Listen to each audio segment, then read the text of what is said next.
You're listening to the RFP Success Show with 8-time author, speaker, and CEO of the RFP Success Company, Lisa REHUREK. Tune in each episode to learn what today's capture and RFP teams are doing to increase their win percentages by up to 20, 30, and even 50%, and meet the industry trailblazers that are getting it right. Let's get started. Welcome, everybody, to the RFP Success Show podcast. I am your host, Lisa REHUREK, founder and CEO of the RFP Success Company. I'd love to introduce you today to our guest, Chris Dixon. He's the Senior Manager for SLED Market Research at Deltek. And today's discussion, we're going to be talking all about the SLED market and forecasting potential changes that are upcoming. So welcome, Chris. Hey, my pleasure to be here. All right. Well, Chris, let's lay the foundation here. Just give us a little bit of background on how you got into state government contract research and built up the SLED market expertise that you have. Sure thing. It goes back to 1999 when I joined as a staff person for the National Association of State CIOs, or NASCIO, as it's called in short term. Began there actually launching a federal grant project funded by the Department of Justice's Office of Justice Programs around information architecture. And really that was all about really trying to put together flexible IT systems, flexible databases for interstate information sharing. And actually that project is still funded and goes on at NASCIO, so I didn't screw it up. And I did gain a little experience at that time in praying to the federal money gods for funding. So that does come in handy when you're in the SLED market as well. Definitely. From that, we launched our first, it was right after the year 2000 Y2K event, and it seemed like corporate vendor interest in IT really picked up. The internet was gaining steam. So NASCIO really had a flood of vendor interest, and its funding and conferences, as you've seen, went from pretty bare bones to really pretty lavish and large events. So then we launched a small policy or research group within NASCIO. We went from about 5 staff to a dozen in fairly short order in the early 2000s. And I moved over into a salaried, non-federal funded policy research role with them, and did that until 2006 when I moved over to a company at that time called Input, which was then acquired by Deltek in 2010. And our services were rebranded as GovWin within the Deltek product set. And so I've been there ever since then. That's fantastic. I heard you on a webinar, as you know, that you all hosted, that GovWin hosted, and it was just ripe with a ton of great information. And that's why I wanted to have you on here. I think this is going to be great for our listeners to hear what you have to say. You all do a lot of research. So tell us a little bit more about GovWin and Deltek. And personally, I don't know the difference. I feel like Deltek keeps buying up the world. There's so many different pieces of the puzzle there. Tell us more about Deltek, GovWin, and what it is that you all do. Sure. Deltek really focuses on being the leading global provider in software solutions that help companies with a lot of project-based work. So you'll see architecture, engineering, construction, advertising. They have a variety of global industries that they are involved in. And we started out as a partner with Deltek, providing our database of opportunities through one of their solutions. And then they ended up buying us after that and incorporating us into their product set. So, the public sector market, as you know, it's all project-based work for contractors. There's a set start date, set finish date, and all the variety of accounting solutions, HR-related solutions, everything that goes into that are the sort of solutions that Deltek provides. And GovWin was a good fit in the sense that we have the leading database of opportunities out there on both the federal and the state, local, and education, or SLED side, as we call it. So you can go into our database and easily set up searches and refine your business strategy around the 500,000, give or take, opportunities that come to market every year in the SLED sector. Plus, we have a variety of other value-added data tools for account planning. You can go in and use our government profiles tools, agency profiles tools to get your bearings on all the different places to do business in the market, and then use that for your strategic decision making. And then with my group and the reports that we publish, we cover the whole of the SLED market, 12 different industries that we track: construction, public safety, operations and maintenance, technology and telecom, which I know is the focus of the discussion here. So we research across all 12 industries, looking for the macro trends, the industry specific trends across the market. And I think having the nice thing about the database of opportunities that is really the foundation of all of our research, is that we're grounded in what's going on where contractors have to go and bid and win something. There's a lot of white papers out there, a lot of strategic guidance, and those things are nice. But at the end of the day, if they don't translate into something you can go and win, it doesn't mean much. So we really build our research from the street level up rather than the top down. But the top down is nice, and there's always the strategic planners and companies that really need to know the big picture for justifications within their company, for funding, resources, things like that. So they need to know the big picture as well, so that they can have the resources for the frontline salespeople to go after the opportunities. Yeah, it's fascinating. I love what you all do, and for our listeners, you definitely need to. We'll have the links in the show notes. You'll definitely need to go check out, if you're not subscribed to Deltek or GovWin, you need to go out and at least start taking a look at what is offered there, because I know you all put out a lot of really great papers and a lot of really great webinars, and then of course your services are really wonderful. So thanks for that background there and a little bit more info. And everybody get out there and take a look at what they offer, because it's some good stuff. So let's just kind of dig into, I want to talk a little bit about COVID. I would say most of us didn't know how COVID would shake up anything, let alone the SLED market. And we didn't really know what that was going to mean for companies that were really reliant on it as a revenue source.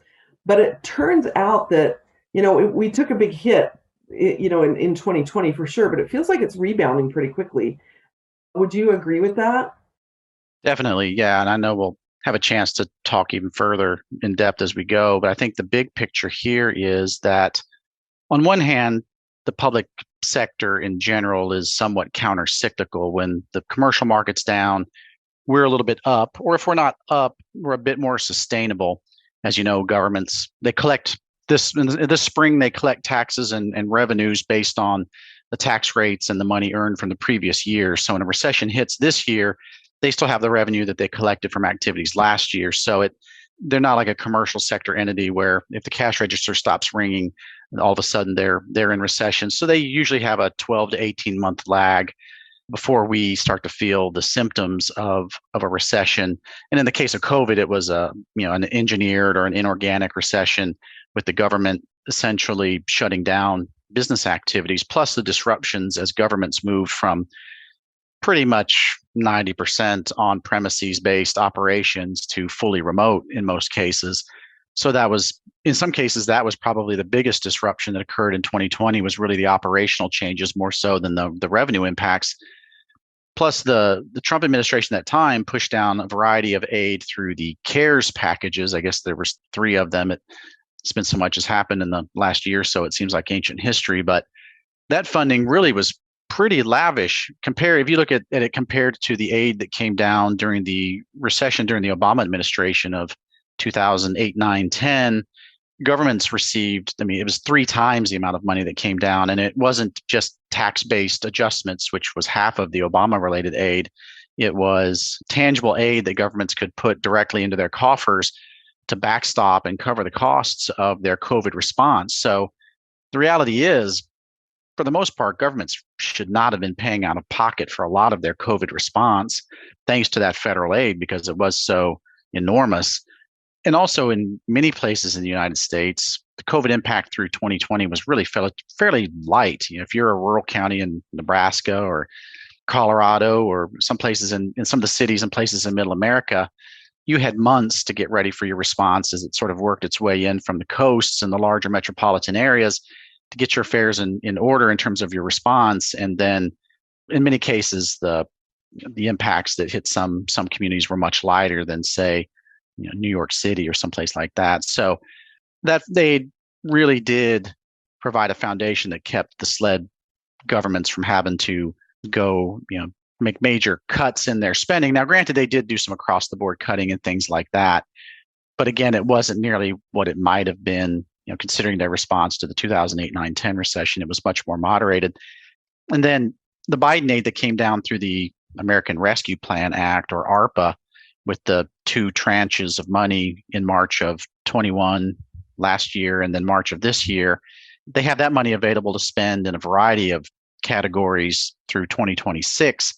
And if you look at that funding, it's almost an extra year of grant funding. In most years, the federal aid, the standard federal aid that comes down to the SLED sector is in the $300 billion ballpark, give or take 50 billion, depending on priorities and the given administration's enthusiasm for it. So that 290 billion that came down into the SLED sector just for states and localities represents a whole extra year of federal aid that they can spend over a 4 or 5 year period. So that's not insignificant. And then the aid that came down between 2020 to 2022 for education was over 400 billion. So that's even more than states and localities got. So when you see numbers that big, it's definitely backstops the market and provides a floor for them that is pretty extraordinary from what we've seen in previous recessions. So that really has buoyed the market and prepared it for a strong recovery that we're seeing right now. I love that. It's interesting because from our perspective, it felt like with COVID, it was more of the whole staffing issue, having them getting used to working remotely, as you mentioned earlier, and kind of once they got their footing, which took a while, particularly in the state space, once they got their footing and figured out how they were going to do this a little bit more remote and how employees were going to be working remotely or hybrid, then it really started kind of ramping back up again. That is very much in line with a lot of what you're talking about. And then, of course, now that all of these funds that they've got, do you anticipate seeing a pretty big increase because of these funds in opportunities that we see? I was looking at one of the graphs from your webinar and showing the dollar amount of opportunities. Do you see that already increasing because of the ARPA money, or are you anticipating that it's going to grow even more because of that? Yeah, I'd say as of right now, the ARPA spending, and it's tough to tell because of the frequency of the reporting, states and localities did start providing some annual reports last year, toward the late last year. So it doesn't give us a very complete picture of where they might be right now. And they were supposed to be filing their project reports. They file an annual spending report that covers the big picture of the 7 major categories. And then the projects they have within those major categories were supposed to be reported this January. From what we saw from last year's data, there were only a very few states. Connecticut, Maryland had very evolved and elaborate plans where they were listing a large number of projects. Many states at that point in time were saying, we don't expect to address this funding until our spring 2022 legislative sessions, things like that. So they were still appointing small commissions or oversight groups to really begin thinking about how to dole that money out. And I know with many localities, they were setting aside portions of funding for community-based input on where to spend the money, things such as that, which roll it out a little slower. I think the reality was that the CARES Act funding that came down in 2021 really gave them the breathing room that when this rescue plan funding came down, they could stop, be deliberative about it, and then move forward with some tangible spending goals or tangible outcomes. The Biden administration within that reporting is looking for governments to provide outcomes-based returns. So they're giving them time to put together and structure a program. And much of the funding there's a focus there around equity is a big term within that funding. So the Biden administration is looking for this money to be targeted toward disproportionately impacted communities as a result of the COVID events of the last couple of years. And they want to make sure that when you set up a program, how are you focusing on disproportionately impacted communities? How are you ensuring that they have equitable access to whatever project or program you're funding or boosting with this money? How are you providing equitable access to contractors or providers that might be performing these services? And then how are you ensuring that the outcomes are, when you report the outcomes, are achieving the equitable results that you state at the outset? So that forces governments to take a breath and really get their ducks in a row as they push this funding out. And we've compiled, and we'll be publishing later this month, a data set of all of those ARPA spending plans. We do publish, as you mentioned, we have a ton of reports and things that we do publish, and those at our govwin.com website. You can find them on our social media. Our marketing group does a great job promoting them. Variety of ways you can access them and download them for free. Then on the client side, one of the value adds we provide is around some of these programs. We will compile the data sets so that you can, whether it's our IT market forecast or ARPA spending, you can get in there, you can dial it down to the specific areas of interest that you have. You can look at which states or localities you want to drill down to. So we have just compiled the baseline ARPA data set, and we'll be adding to it as we find project plans and other things like that. So yeah, I think that the nice thing, and sometimes it's funny, we get during a recession or when federal aid comes down, and I've seen it happen before, a senior VP in public sector, maybe they're in federal side or global, sees these big numbers in USA Today or the Washington Post or the Wall Street Journal, and the directive goes down to their SLED group, go get this money.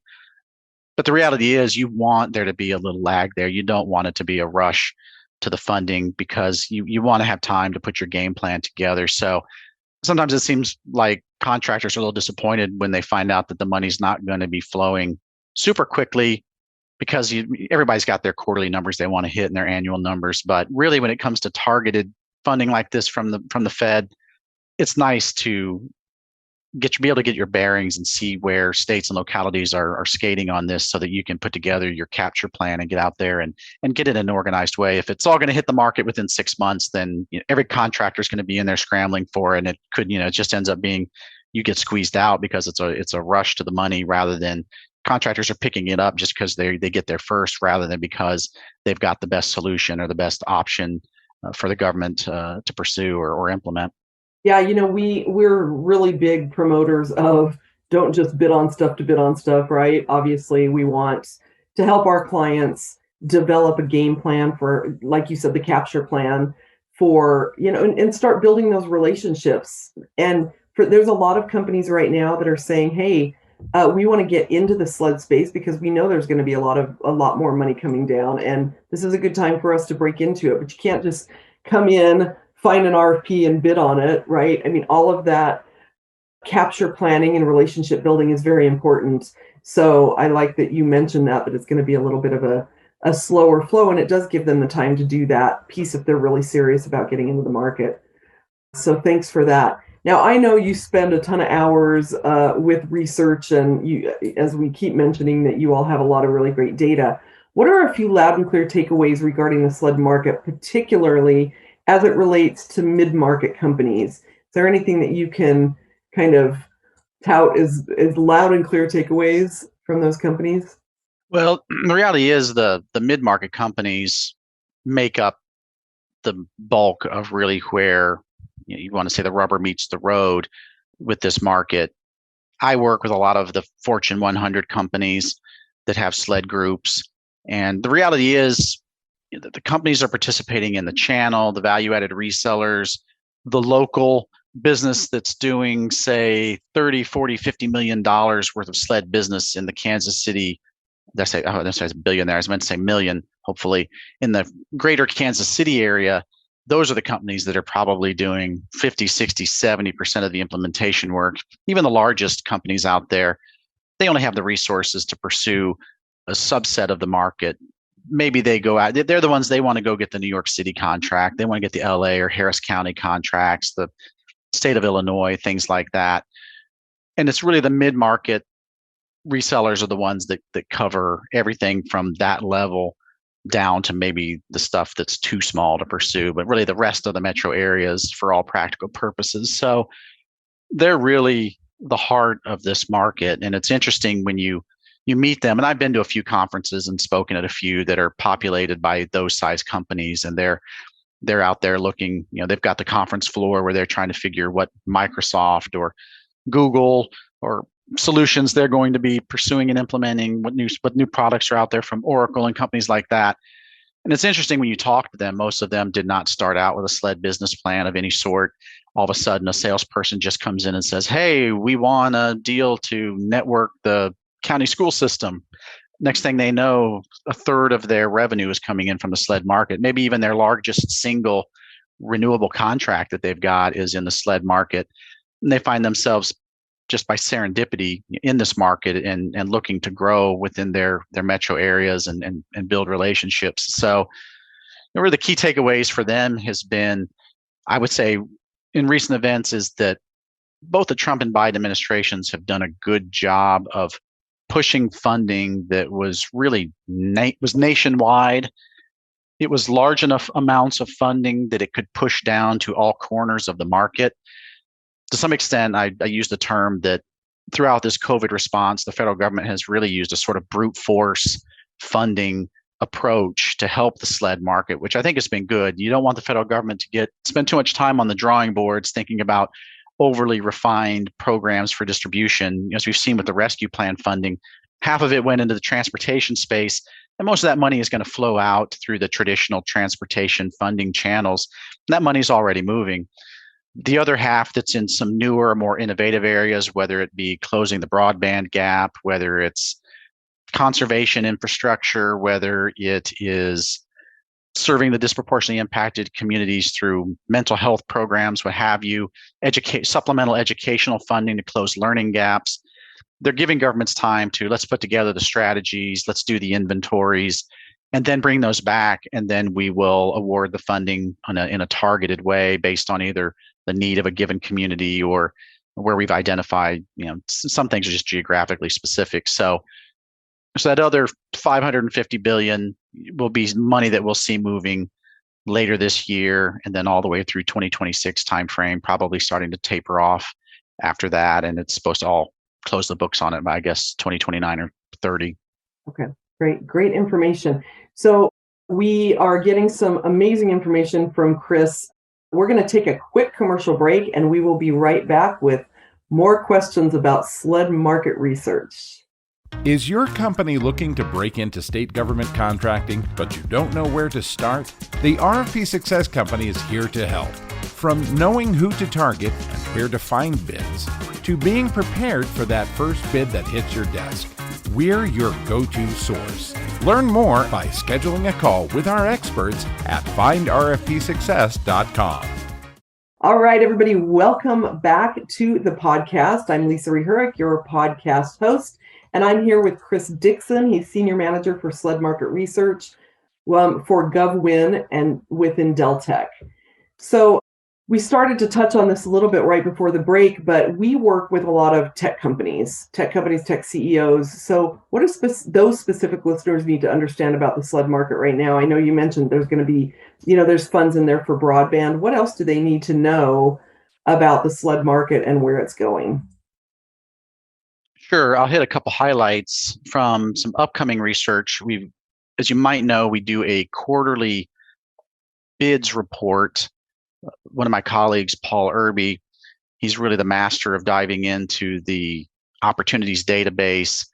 And within that database, we classify all of the opportunities that come to market across roughly 4,000 different, what we call smart tags. And those smart tags really help contractors using our solutions or reading our reports.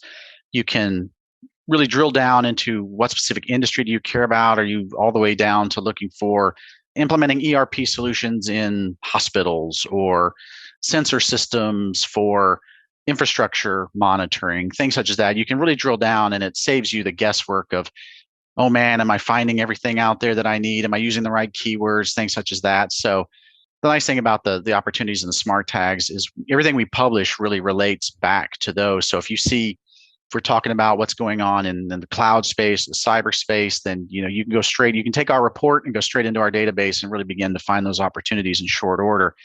So his Q1 22 bid report will be coming out, I guess, later this month, and that'll be looking at the year-over-year data versus last year. And one of the nice things we're seeing is we're measuring the recovery in bid activity or bid volume within our database versus our previous peak of market activity, which was of course late 2019 prior to the pandemic lockdowns.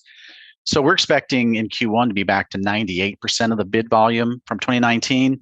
Wow. And that's great. We were really probably not expecting late last year, we weren't expecting to hit that kind of number until maybe late this year, maybe into early 2023. So we're actually ahead of our earliest projections there, which is nice to see. We always rather have our guesses and forecasts to be proved wrong on the upside rather than the downside. And the tech and telecom space is up 12.6% year over year versus its activity last year. And and put it in perspective, that ranks only 6th out of the 12 industries that we've got. So it shows you we've got some industries up there well into the double digits. Now, 12.6% growth year over year would be a phenomenal growth rate in an average year. So that just shows you the speed and the energy with which the tech and telecom market is emerging out of the pandemic-induced recession. So it's definitely, doors are open for business out there in the SLED market, and it's a perfectly, hopefully, contractors out there feel like they're seeing a market that feels about like what it should be or what they were hoping it would be coming into this. And I think in terms of what else we're seeing, it's no surprise that cloud and cyber are kings in this market right now, given global events. On the cloud side, we're seeing that one of the governments are really interested in managing some of the pain points around operations and management of cloud. To a certain extent, they had to move a lot of their software and platforms to the cloud, just because in a lot of cases, the major vendors out there are they're moving you off on-premises implementation to cloud-based anyway, so you didn't have a choice. But that's not all it's cracked up to be. There's still a lot of maintenance and upkeep. And I think one of the things we're looking for in this market is to see governments really get out of the reactive mindset, which was really reinforced by the pandemic and the economic factors that dragged the market down some over the last couple of years, and really begin moving out of that operational savings mindset. It's nice, the savings from cloud was really more around the flexibility of those options, the security of those options, the reduced time spent managing your on-premises activities. But now it's time for governments to begin to think about how do we use the flexibility of these solutions to begin creating flexible government operations, whether it's implementing e-procurement systems. We saw a lot of governments were trapped in old paper-based or even PDF email-based processes prior to the pandemic and are maybe now looking to fully automate their procurement with their ERP systems and other cloud-based solutions that are out there. So it's really about transforming your operations, creating more flexible operations, serving citizen needs better, operational needs better, and really not obsessing about the fact that, well, we're spending more now on cloud storage than we did on on-premises storage. I mean, that's just the fact that having all the cloud-based software flexibility is allowing you to capture a lot more data and create more data sets and implement those things. So, that's a good thing. It wasn't about potentially eliminating your storage costs. So I think we'll be watching for that transformation over the next year or so with state and local governments. And then we're really hoping to see on the cyber side, governments have declared it their leading pain point for many years now. So it's almost banal to point out that cyber is a high priority with them. I think what promises to be transformative here is that the federal government is pushing down this $1 billion in planning grants through the Rescue Plan Act, that states are supposed to be allocating 80% of it to localities. And then I think 250 million of the 800 million that goes to localities is supposed to go to rural counties. I think 15% of counties or 20% are classified as rural. So they're really pushing this to the farthest reaches of the market. And that's why I say this is great for the mid-sized businesses out there, because you don't have to just do business in just the largest school system or locality within basically the reach of your service area. You can really begin thinking about everyone that's within that service area as a potential business opportunity. And I think the great thing about those planning grants is even if you're not in, say, the cybersecurity, if you're already providing cybersecurity solutions to Johnson County, Kansas, I'm hung up on Kansas City today for some reason, they're going to get that money. And ideally, if you're already a strategic consultant with them, you can help them begin putting together the inventory that they're going to have to send back up to the Department of Homeland Security. The nice thing there is the federal government's going to have its first ever baseline of where is what's the cybersecurity state of the state in the SLED market. And from that, ideally, they'll begin pushing some national strategies, maybe begin looking at hopefully some targeted funding or at least incentives to begin closing gaps that might be out there, pushing better cooperation and coordination between state capitals and their localities and school systems. So I think that one, even if you're not in play to get one of these planning grants, and it's a relatively small amount of money at the end of the day once you push it to every corner of the United States, it's that inventory that DHS will have that will begin to now build a strategic consensus across the nation and how we respond to cybersecurity. What's the baseline that should be in operation in every government in the United States? And then for all vendors in that space, ideally, it should be create a sort of rising tide that raises all boats over the next few years. Yeah, I love hearing all of this. It's really, I think it's a really exciting time for tech and telecom in the SLED space for sure. I want to go back to something that you said though, because you said, great at 12.6% growth. I love that. But I think you said sixth. What are some of the bigger growth area industries for the SLED market? Well, we're seeing, if I have to, pardon me here while I pop up something on my screen. I know that architecture and engineering was leading the market. Okay. Part of that is, I think, anticipation of the infrastructure funding that's coming down, and that will be pushing, a lot of, I think states are taking a lot of items that maybe were not in their active schedule for implementation or beginning to move them into their final stages of planning and development so they can begin to get ready to utilize some of this federal money coming down. So no surprise there. And then in some areas, we see they're bouncing back. Operations and maintenance is bouncing back strong simply because it was so dramatically cut during the 2 years of pandemic response. With everyone moving to remote, there was less need for a whole lot of operations and maintenance spending with no students on the campuses. Right.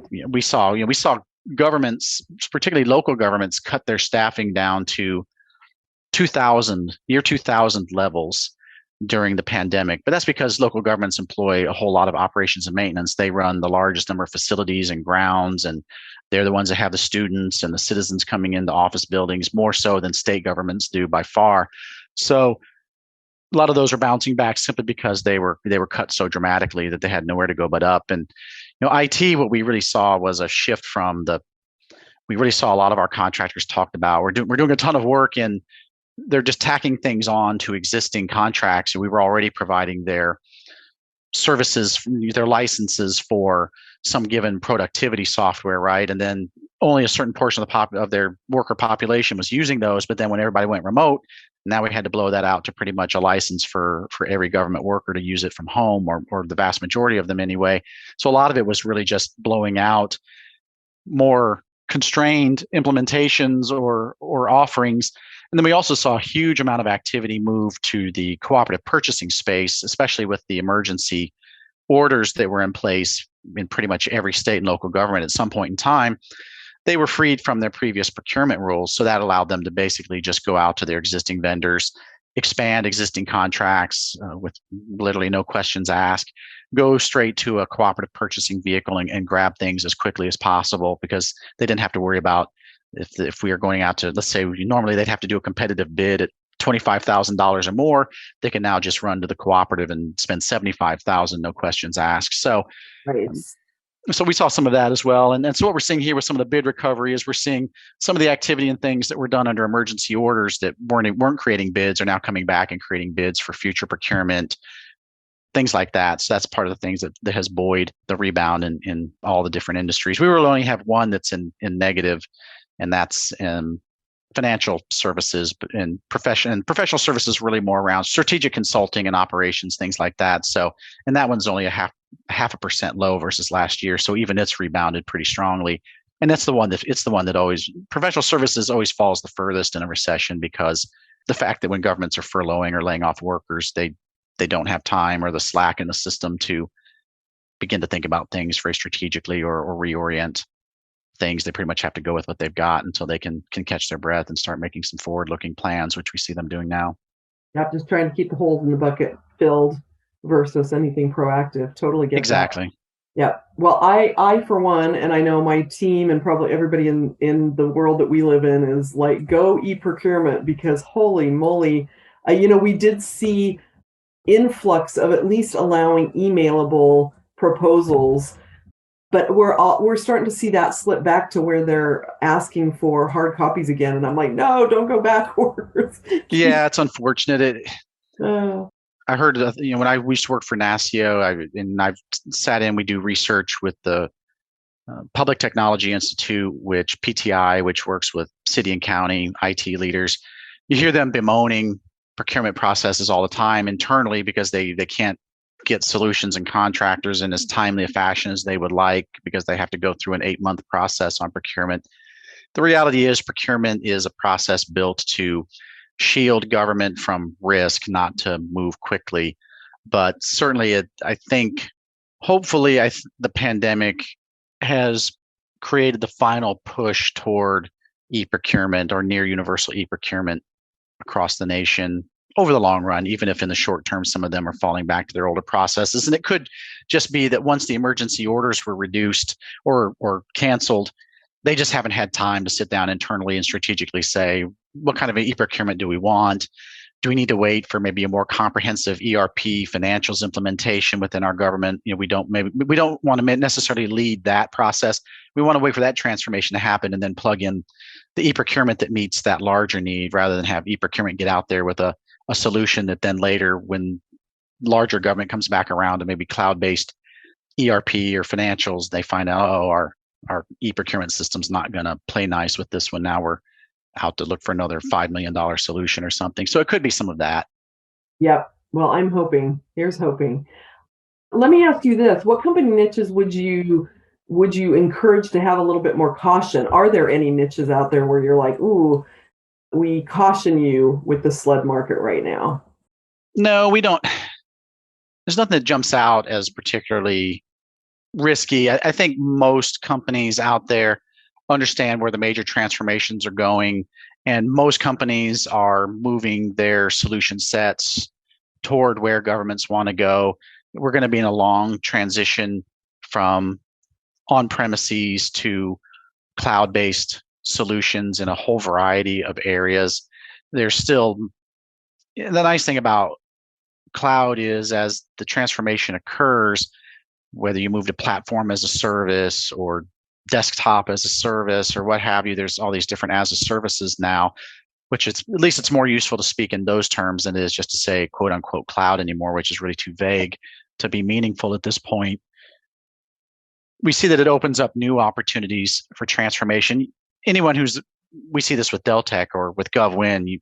No sooner do you move to the cloud with your solution and offer up a whole new batch of features within your solution, then the clients are saying, well, why can't I make a dashboard like this? It's like, well, you couldn't make a dashboard at all 6 months ago, but now they want now all of a sudden they're bored of what you've given them and want something new. And so that's a good problem to have. And I think governments will be running into those same problems. So really, I think for a contractor side out there, doing business is, can you, as you're doing business, make sure that you can scale fast enough to meet client needs, and don't look at your solution sets and your offerings and make sure, do you feel like what you're offering them is going to be flexible enough for them to grow with it over the long term?